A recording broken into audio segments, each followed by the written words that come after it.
5 ఏళ్ళు అధికారంలోకి వస్తాము, రాగానే పూర్తిగా కార్యకర్తల అభివృద్ధి లక్ష్యంగా పనిచేస్తామంటున్నారు. నాకు అర్థం కాల. ఇది మీకేమైనా అర్థమైందా? కార్యకర్తల అభివృద్ధి లక్ష్యం ఏంటి? ప్రజల అభివృద్ధి, రాష్ట్ర అభివృద్ధి విన్నాం కానీ ఇప్పుడు వాళ్ళు ఎక్కడ పోరాటం చేసినా జనం రావట్లేదు, రైతులు రావట్లేదు, ఎవరు రావట్లేదు. బాల్కా సొమ్మనే వ్యాఖ్యలు చేసి పగలగొడతాం, తగలగొడతాం, జైలుకు పోయిండు. ఇట్లాంటి నేపథ్యంలో పోరాటం చేసే వాళ్ళంతా కూడా వెనక్కిపోయారు. వీళ్ళు మమ్మల్ని అన్యాయం చేశారు, మోసం చేశారని వాళ్ళు వైపు చూడట్లేదు. పోరాటం చేసే ఉద్యమకారులు కూడా ఒక పక్క కాంగ్రెస్ వెంట తిరుగుతున్నారు. ఇప్పుడు కోదండరాము కమిటీ వేస్తుంటే ఉద్యమకారులు ఆశలు చిగురించినాయి. అరే మాకు 10 ఏళ్ళు న్యాయం చేయలేదు, రేవంత్ రెడ్డి న్యాయం చేస్తానని ఉద్యమకారులు ఆశలు చిగురించినాయి.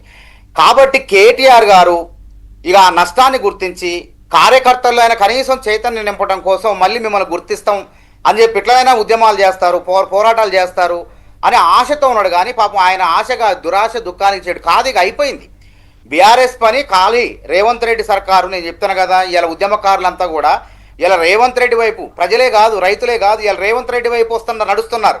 రేవంత్ రెడ్డి మమ్మల్ని గుర్తిస్తానన్న తర్వాత ఇంకా వాళ్ళకి అవకాశం ఎక్కడ ఉంటుంది చెప్పండి. కాబట్టి ఇక్కడ హైదరాబాద్లో కానీ 250 గజాల స్థలం అంటే చూడండి, దాదాపు 1.5 కోటి పైచిలకు పలుకుతుంది ఎక్కడైనా సరే నగరంలో. హైదరాబాద్ కానీ, వరంగల్ కానీ, ఖమ్మం కానీ, పట్నా ప్రాంతాల ఉద్యమకారులకు ఇచ్చేది.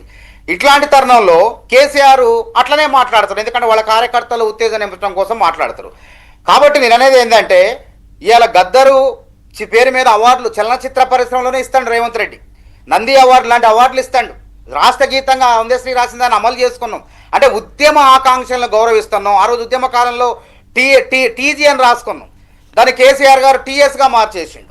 వాళ్ళ పార్టీ ఆర్ సైలెంట్ అయితే వాళ్ళ పార్టీ వచ్చిద్దనో ఏదో మొత్తానికి స్వార్థం కోసం పెట్టుకుంటే, మళ్ళీ రేవంత్ రెడ్డి గారు వచ్చి టీఎస్ తీసేసి టీజీ పెట్టి ఉద్యమ ఆకాంక్షలు ఏమున్నాయో ఉద్యమకారులను గుర్తించుకుంటూ ఉద్యమ ఆకాంక్షలు నెరవేర్చుకుంటూ పోయే తరుణంలో కేటీఆర్ గారు మరి ఆయన ఏం చేసిందంటే పశ్చాత్తాపంతోనో నిరాశతోనో కార్యకర్తల్లో ఉత్తేజం నింపడం కోసమో ఆ విధంగా వ్యాఖ్యానాలు చేసింది తప్ప నిజంగా మనస్ఫూర్తిగా చేయలేదు. ఎందుకంటే ఎంత చేసినా సరే నిష్ప్రయోజనం రారు వాళ్ళకి. ఉద్యమకారులందరూ కూడా వాళ్ళ వైపు రైట్. మానవతరావు గారు ఒక్క నిమిషము. విఠల్ గారు, ఇప్పుడు ఏ రాజకీయ పార్టీ అయినా కార్యకర్తలను ఎంకరేజ్ చేసుకుంటారు, అందులో బాగా పనిచేసే వాళ్ళకి పదవులు ఇచ్చుకుంటారు, గుర్తింపులు ఇచ్చుకుంటారు. అటు పార్టీ పదవులో, ఇటు ఒకవేళ పార్టీ అధికారంలోకి వస్తే ఏవో చైర్మన్ పోస్ట్ అనో ఎమ్మెల్యే టికెట్లు అవే నడుస్తూ ఉంటాయి. ఇది రొటీన్ ప్రక్రియ, దాన్ని ఎవరు తప్పట్టాల్సిన అవసరం లేదు. కార్యకర్తలని గుర్తింపునివ్వడం అనేది పార్టీకి సంబంధించిన వ్యవహారం. అది